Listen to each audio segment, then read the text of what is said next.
आज की इस गहन चर्चा में एक बार फिर स्वागत है। आज हम जिस विषय पर बात करने वाले हैं वो काफी दिलचस्प है। सोचिए, दो बेहद कुशाग्र दिमाग हैं। एक दिमाग वो है जो एक ऐसे पुल का पूरा ढांचा डिजाइन कर सकता है जो 8 रिक्टर स्केल के भूकंप के झटके सह ले। क्योंकि वो भौतिकी या फिजिक्स के हर नियम को गहराई से समझता है। बिल्कुल।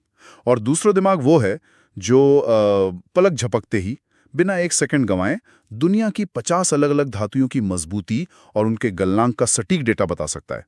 अब सवाल यह है कि इनमें से ज्यादा होशियार कौन है। देखा जाए तो आज हमारे सामने जो स्रोत सामग्री है वो स्पष्ट रूप से इशारा करती है कि ये सवाल ही पूरी तरह से गलत है। गलत क्यों है? क्योंकि बुद्धिमत्ता कोई एक स्थिर चीज नहीं है। ये इस बात पर निर्भर करती है कि आप किस अखाड़े में खड़े हैं और वहां किस तरह के हथियारों की मांग है। अक्सर लोग ज्ञान को एक ही तराजू पर तोलने की कोशिश करते हैं। सही कहा। हमारे पास जो नोट्स हैं वो ऊपरी तौर पर तो प्रतियोगी परीक्षाओं, खासकर यूपीएससी और एसएससी की तैयारी के बारे में बात करते हैं। लेकिन अगर हम इन शब्दों की परतें हटाएं तो ये वास्तव में मानव मस्तिष्क की कार्यप्रणाली का एक बहुत ही गहरा नक्शा है। और यही आज की हमारी इस गहन चर्चा का मिशन भी है। आज हम ये समझने की कोशिश करेंगे कि कैसे एक ही स्रोत सामग्री ज्ञान को जांचने के लिए दो पूरी तरह से अलग संज्ञानात्मक पैमानों का निर्माण करती है। बिल्कुल। एक तरफ जहां विचारों की असीमित गहराई है, जिसे हमारे नोट्स में बार बार कॉन्सेप्चुअल और एनालिटिकल ढांचा का नाम दिया गया है। हाँ, और दूसरी तरफ है तथ्यों की वो अचूक और तेज सटीकता, जिसे फैक्चुअल कहा गया है। हम ये भी देखेंगे कि कैसे रिवाइज यानी दोहराना नाम की एक क्रिया इन दोनों ही विपरीत दुनियाओं के लिए काम करती है, और वो भी बिल्कुल अलग अलग वैज्ञानिक तंत्र के जरिए। इस अध्ययन सामग्री में जो विभाजन किया गया है वो कोई मनमाना नहीं है। तो चलिए इसी कॉन्सेप्चुअल और एनालिटिकल ढांचे से शुरुआत करते हैं। आमतौर पर जब हम कॉन्सेप्ट की बात करते हैं तो लोग तुरंत कहते हैं कि ये तो एक इमारत की नींव बनाने जैसा है। पर मुझे ये तुलना हमेशा थोड़ी अधूरी लगती है। अधूरी क्यों लगती है? क्योंकि नींव तो एक निर्जीव चीज है ना, जो बस जमीन के नीचे दबी रहती है। हमारी स्रोत सामग्री में कॉन्सेप्चुअल ज्ञान को जिस तरह पेश किया गया है, क्या वो किसी इमारत से ज्यादा एक इकोसिस्टम बनाने जैसा नहीं है, जहां हर चीज एक दूसरे से जीवित रूप से जुड़ी है? हाँ, इकोसिस्टम कहना यकीनन एक बहुत बेहतर नजरिया है, क्योंकि एक वैचारिक समझ कभी भी एक दिशा में काम नहीं करती। आज जब हम कुछ नया सीखते हैं तो मस्तिष्क नए न्यूरल पाथवेज यानी तंत्रिका मार्ग बनाता है। मतलब वो सिर्फ जानकारी को स्टोर नहीं कर रहा है? बिल्कुल नहीं। वैचारिक सीखने की प्रक्रिया में मस्तिष्क क्यों और कैसे के संबंधों को स्थापित कर रहा होता है। ये सिर्फ यह जानना नहीं है कि बारिश होती है, बल्कि वाष्पीकरण, तापमान और वायुमंडलीय दबाव के बीच के उस पूरे इकोसिस्टम को समझना है। एकदम सही। लेकिन जरा रुकिए, यहाँ मैं थोड़ा असहमत हूँ। क्या एक कॉन्सेप्ट आखिरकार बहुत सारे छोटे छोटे फैक्ट्स का ही एक ढेर नहीं है? आप ऐसा क्यों सोचते हैं? मतलब अगर किसी को फ्रांसीसी क्रांति की सारी तारीखें, सभी नेताओं के नाम और सारी घटनाओं का क्रम याद है, तो क्या तकनीकी रूप से वो उस विषय को कॉन्सेप्चुअली नहीं समझ रहा है? मुझे लगता है कि हम इन दोनों को जबरदस्ती अलग कर रहे हैं। ये उलझन होना बहुत स्वाभाविक है, लेकिन तथ्य और अवधारणा के बीच का अंतर सिर्फ मात्रा का नहीं है, ये संरचना का अंतर है। फ्रांसीसी क्रांति के सारे नाम और तारीखें याद होना बिल्कुल वैसा ही है जैसे किसी के पास रसोई में सारे बेहतरीन मसाले और कच्चा माल मौजूद हो। हाँ, बिल्कुल। ये फैक्चुअल ज्ञान है। लेकिन कॉन्सेप्चुअल ज्ञान ये समझना है कि किस तापमान पर कौन सा मसाला अपना स्वाद छोड़ता है, या खमीर आटे को कैसे फुलाता है। अच्छा, तो फैक्ट्स वो ईंटें हैं जो कच्ची पड़ी हैं, लेकिन कॉन्सेप्ट वो वास्तुकला का नियम है जो उन्हें एक मेहराब में बदल देता है। सही पकड़ा आपने। और यहीं पर स्रोत सामग्री का दूसरा शब्द यानी एनालिटिकल तस्वीर में आता है। तो अगर कॉन्सेप्ट ये समझना है कि रसोई में चीजें कैसे काम करती हैं, तो एनालिटिकल होने का मतलब क्या हुआ? क्या ये उस ज्ञान को नई परिस्थितियों में आजमाना है? ठीक यही बात है। विश्लेषण या एनालिटिकल क्षमता का अर्थ है उस वैचारिक इकोसिस्टम को तनाव और दबाव की नई स्थितियों में परखना। तो सवाल सीधे नहीं होंगे। बिल्कुल नहीं। अगर एक इंसान के पास फ्रांसीसी क्रांति का कॉन्सेप्चुअल ज्ञान है तो यूपीएससी जैसी परीक्षा उससे ये नहीं पूछेगी कि क्रांति कब हुई, वो ये पूछेगी कि अगर फ्रांसीसी क्रांति के दौरान सोशल मीडिया मौजूद होता तो क्या परिणाम अलग होते। अरे वाह, ये तो बहुत ही घुमावदार सवाल है। इसका जवाब देने के लिए तो दिमाग को सिर्फ याददाश्त नहीं, बल्कि अपने नेटवर्क में मौजूद जानकारी को सिमुलेट करना होगा। हाँ, उसे पुरानी जानकारी को तोड़कर नए सिरे से जोड़ना होगा। और मैं बता दूं, ये एक बहुत ही धीमी और गहरी संज्ञानात्मक प्रक्रिया है जिसमें बहुत ऊर्जा लगती है। ये समझना सच में बहुत दिलचस्प है। जब हम एनालिटिकल रूप से सोचते हैं तो हम वास्तव में दिमाग के भीतर एक वर्चुअल सिमुलेशन चला रहे होते हैं। हम देखते हैं कि हमारे कॉन्सेप्ट्स नई जगह कैसे टिकते हैं। बिल्कुल। लेकिन इस तरह का गहरा जाल बनाने में अथाह समय और ऊर्जा लगती है। क्या होता है जब परिस्थितियां इस विलासिता की अनुमति नहीं देती, जब गहराई से ज्यादा गति की आवश्यकता होती है? यहीं से हमारी स्रोत सामग्री एक बहुत ही अलग दिशा में मुड़ती है। हाँ, और वो दिशा है एससी की मूल्यांकन पद्धति, जिसे स्रोत सामग्री पूरी तरह से फैक्चुअल या तथ्यात्मक ढांचे में रखती है। ईमानदारी से कहूं तो जब कोई प्रणाली विशुद्ध रूप से फैक्चुअल होने की मांग करती है तो मुझे थोड़ी निराशा होती है। निराशा? वो क्यों? क्योंकि क्या ये रटने को बढ़ावा देना नहीं है? ये तो दिमाग को एक फाइलिंग कैबिनेट या एक तोते की तरह इस्तेमाल करना हुआ जो बिना समझे बस आवाज निकाल रहा है। क्या हम सिर्फ जानकारी उगलने की गति को एक उच्च स्तरीय कौशल मान सकते हैं? इस पर इस तरह से प्रतिक्रिया देना बहुत आम है। अकादमिक दुनिया में अक्सर फैक्चुअल ज्ञान को वैचारिक ज्ञान से नीचा माना जाता है, लेकिन कॉग्निटिव साइंस के नजरिए से देखें तो ये एक बहुत बड़ी गलतफहमी है। अच्छा, तो फिर सच क्या है? फैक्चुअल सिस्टम इंसान को तोता नहीं बनाता। ये वास्तव में कॉग्निटिव इकोनॉमी और चरम दबाव में रैपिड रिट्रीवल यानी त्वरित पुनर्प्राप्ति का परीक्षण कर रहा है। त्वरित पुनर्प्राप्ति मतलब जैसे किसी कंप्यूटर की रैम काम करती है, तुरंत डेटा एक्सेस करना? बिल्कुल वैसा ही।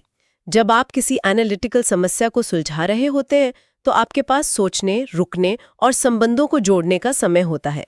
लेकिन फैक्चुअल वातावरण एक बाइनरी वातावरण है। मतलब या तो आपको जवाब 0 सेकंड में पता है या फिर नहीं पता। एकदम सही। यहाँ मस्तिष्क को एक सर्च इंजन की तरह काम करना होता है। और एक दिलचस्प बात बताऊं, इंसान का दिमाग स्वाभाविक रूप से अलग थलग पड़े हुए तथ्यों को भूलने के लिए ही डिजाइन किया गया है। ये बहुत महत्वपूर्ण बिंदु है। दिमाग का प्राकृतिक स्वभाव चीजों को भूलना है, खासकर उन चीजों को जिनका कोई बड़ा कॉन्सेप्चुअल आधार नहीं है। हाँ, मस्तिष्क ऊर्जा बचाने के लिए उन न्यूरल कनेक्शंस को काट देता है जिनका इस्तेमाल नहीं हो रहा। अब सोचिए, एक परीक्षा प्रणाली जो आपसे दसियों हजार अलग अलग फैक्ट्स जैसे किसी देश की मुद्रा या किसी नदी की लंबाई तुरंत याद करने की मांग करती है। वो तो दिमाग को उसके प्राकृतिक स्वभाव के खिलाफ जाकर एक विशाल डेटाबेस की तरह काम करने के लिए मजबूर कर रही है। बिल्कुल। और आपातकालीन स्थितियों में या जब त्वरित निर्णय लेने होते हैं तो आपको दर्शन या विश्लेषण की नहीं बल्कि ठोस तथ्यों की आवश्यकता होती है जो तुरंत उपलब्ध हों। तो जो प्रणाली फैक्चुअल है वो गहराई नहीं बल्कि ज्ञान की चौड़ाई और गति को माप रही है। ये महासागर की गहराई में गोता लगाने जैसा नहीं है, बल्कि एक तेज रफ्तार जेट में बैठकर महासागर की पूरी सतह को एक नज़र में स्कैन करने जैसा है। बहुत ही सटीक अवलोकन है आपका। यहाँ चुनौती जटिलता की नहीं बल्कि भारी मात्रा में जानकारी को बिना किसी त्रुटि के प्रोसेस करने की है। तो हमारे सामने अब दो बहुत ही स्पष्ट और विरोधाभासी ढांचे हैं। एक है धीमा, गहरा और आपस में जुड़ा हुआ एनालिटिकल ढांचा, और दूसरा है तेज और त्वरित प्रतिक्रिया वाला फैक्चुअल ढांचा। लेकिन स्रोत सामग्री के हर पन्ने पर एक निर्देश ऐसा है जो किसी सार्वभौमिक नियम की तरह मौजूद है, और वो है रिवाइज करना, दोहराना। हाँ, ये वो गोंद है जो इन दोनों ही प्रणालियों को टूटने से बचाता है। लेकिन मुझे यहाँ एक गहरी तार्किक समस्या नजर आ रही है। अगर कॉन्सेप्चुअल और फैक्चुअल ज्ञान दोनों का न्यूरोलॉजिकल ढांचा इतना अलग है तो उन दोनों को रिवाइज करने का तरीका एक कैसे हो सकता है? हुआ दिखे। लेकिन उसके दिमाग के अंदर जो घटित हो रहा है वो दोनों के लिए बिल्कुल अलग है। रिवाइज शब्द भले ही एक हो लेकिन उसका वैज्ञानिक तंत्र पूरी तरह से विपरीत है। अच्छा, ये कैसे काम करता है? इसे समझने के लिए हमें भूलने की प्रक्रिया को समझना होगा, जिसे साइकोलॉजी में एबिंगहाउस का फॉरगेटिंग कर्व कहा जाता है। जब हम कोई नई जानकारी ग्रहण करते हैं तो समय के साथ दिमाग के वे रास्ते कमजोर पड़ने लगते हैं। क्योंकि दिमाग सोचता है अगर इस जानकारी का इस्तेमाल नहीं हो रहा है तो इस पर ऊर्जा क्यों खर्च की जाए। वो उस रास्ते पर झाड़ियां उगने देता है। ठीक कहा। तो अब जब हम फैक्चुअल ज्ञान के लिए रिवाइज करते हैं तो हमारा पूरा ध्यान उस भूलने की प्रक्रिया को रोकने पर होता है, क्योंकि फैक्ट्स के पास कोई इकोसिस्टम नहीं होता जो उन्हें बचाए रख सके। तो फैक्चुअल रिवीजन का मतलब बस उसी विशिष्ट न्यूरॉन को बार बार फायर करना है? हाँ, आप उस जानकारी में कुछ नया नहीं जोड़ रहे होते, आप बस दिमाग को ये संदेश दे रहे होते हैं कि ये जानकारी अभी भी महत्वपूर्ण है, इसे डिलीट मत करो। यानी फैक्चुअल दुनिया में रिवीजन एक आईने को रोजाना पोंछने जैसा है। आप आईने को बदल नहीं रहे हैं, आप बस ये सुनिश्चित कर रहे हैं कि उस पर कोई धूल न जमे। ये बहुत ही खूबसूरत रूपक है, लेकिन अब इसके बिल्कुल विपरीत। जब हम कॉन्सेप्चुअल और एनालिटिकल ज्ञान को रिवाइज करते हैं तो हम केवल आईना नहीं पहुंच रहे होते। तो फिर वहां क्या हो रहा होता है? वैचारिक रिवीजन वास्तव में रखरखाव की नहीं बल्कि निर्माण की प्रक्रिया है। एक मिनट, अगर कोई व्यक्ति लोकतंत्र के बारे में 1 महीना बाद दोबारा पढ़ रहा है तो वो भी तो वही चीज दोबारा देख रहा है ना? वो किताब वही देख रहा है, लेकिन वो दिमाग वही नहीं है। ये बात थोड़ी गहरी हो गई। एनालिटिकल दिमाग उस पुराने ज्ञान को इन नए अनुभवों के साथ जोड़ना शुरू कर देता है। हाँ, तो इसका मतलब है कि न्यूरोलॉजिकल स्तर पर कॉन्सेप्चुअल रिवीजन के दौरान सिनेप्टिक प्रूनिंग और रीवायरिंग हो रही होती है। बिल्कुल। दिमाग पुरानी कमजोर कड़ियों को तोड़कर नए और ज्यादा मजबूत कनेक्शन बना रहा होता है। ये सिर्फ पुरानी जानकारी को याद रखना नहीं है, बल्कि उसे एक नए सांचे में ढालना है। एकदम सही। आप नई नोट्स जोड़ रहे हैं, आपकी समझ ज्यादा परिष्कृत हो रही है। जब आप किसी विषय को तीसरी या चौथी बार रिवाइज करते हैं तो आपका नजरिया चौड़ा हो जाता है। तो अगर फैक्चुअल रिवीजन आईने को साफ रखने जैसा है तो कॉन्सेप्चुअल रिवीजन एक दूरबीन के लेंस को अपग्रेड करने जैसा हुआ। हर बार जब आप उसे रिवाइज करते हैं आप उसमें एक नया ज्यादा शक्तिशाली लेंस लगा देते हैं, ताकि आप और भी दूर देख सकें और उन तारों के बीच संबंध खोज सकें जो पहले कभी नहीं दिखे थे। लेकिन जो बात सबसे दिलचस्प है वो ये है कि चाहे आप आईना साफ कर रहे हो या दूरबीन अपग्रेड कर रहे हो, बिना इस रिवीजन की प्रक्रिया के दोनों ही संज्ञानात्मक ढांचे ढह जाएंगे। हाँ, ये ज्ञान का सबसे कठोर और अटल नियम है।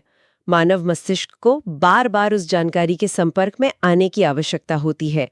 यह नेटवर्क की खुराक है। तो आज की इस गहरी चर्चा को अगर हम समेटें तो हमने स्रोत सामग्री के उस पारदर्शी दिखने वाले पन्ने के पीछे का पूरा विज्ञान समझ लिया है। बिल्कुल। हमने ये देखा कि ज्ञान का परीक्षण कैसे होता है, यह इस बात को तय करता है कि दिमाग को कैसे प्रशिक्षित किया जाना चाहिए। यूपीएससी का एनालिटिकल तरीका मस्तिष्क से एक जटिल इकोसिस्टम की मांग करता है, और एसएससी का फैक्चुअल तरीका मस्तिष्क को एक उच्च गति वाले डेटाबेस में बदल देता है, जहां पूर्ण सटीकता ही एकमात्र सत्य है। और इन दोनों ही रास्तों पर चलने के लिए मस्तिष्क की बनावट को बरकरार रखने का काम रिवाइज करता है। सूचनाओं के इस वर्तमान युग में मैं कहूंगी कि ये समझ होना किसी सुपर पावर से कम नहीं है। आज हर जगह से ज्ञान का सैलाब आ रहा है। हाँ, इन्फो ओवरलोड की समस्या तो है। तो एक सीखने वाले व्यक्ति को इस भार से बचने के लिए किसी भी नए विषय को शुरू करने से पहले खुद से ये पूछना चाहिए कि क्या मुझे इसका वैचारिक विश्लेषण करना है या मुझे सिर्फ इसके तथ्यों की जरूरत है। ये सच में एक बहुत बड़ा बचाव तंत्र है, क्योंकि अगर हमें सिर्फ ये जानना है कि किसी शहर का तापमान क्या है तो हमें मौसम विज्ञान की पूरी कार्यप्रणाली को गहराई से समझने में अपनी ऊर्जा खर्च करने की जरूरत नहीं है। बिल्कुल। और जब ये स्पष्ट हो जाता है तो ये भी स्पष्ट हो जाता है कि उस जानकारी को दिमाग में स्थायी बनाने के लिए किस तरह का रिवीजन लागू करना है, आईना साफ करना है या दूरबीन अपग्रेड करनी है। स्पष्टता ही सीखने की असली कुंजी है। बिना ये जाने कि आप ज्ञान को किस रूप में ग्रहण कर रहे हैं, सारी मेहनत दिशाहीन हो सकती है। एकदम सही बात है। तो इस चर्चा के अंत में एक विचार है जो किसी भी जिज्ञासु दिमाग को परेशान कर सकता है। स्रोत सामग्री ने तो बहुत ही स्पष्ट रूप से ज्ञान को परीक्षा के आधार पर एनालिटिकल और फैक्चुअल के अलग-अलग खानों में बांट दिया। लेकिन असल जिंदगी की जो जटिल समस्याएं होती हैं, वे किसी तय पैटर्न के साथ तो नहीं आती। जीवन कोई एक प्रकार की परीक्षा नहीं है ना। बिल्कुल नहीं। तो क्या मानव मस्तिष्क के लिए यह संभव है कि वो एक ही समय में एक तेज फैक्चुअल कंप्यूटर की तरह भी काम करे, जो तुरंत डेटा दे सके और अगले ही पल एक गहरे दार्शनिक की तरह उसी डेटा के अर्थ खोज सके? ये बहुत ही सोचने वाला सवाल है। बनावट हमें किसी एक ही दिशा में धकेलती है। ये एक ऐसा सवाल है जो इंसानी दिमाग की असली सीमा के बारे में सोचने पर मजबूर करता है। ये चर्चा ज्ञान को देखने का सच में एक नया नजरिया देती है।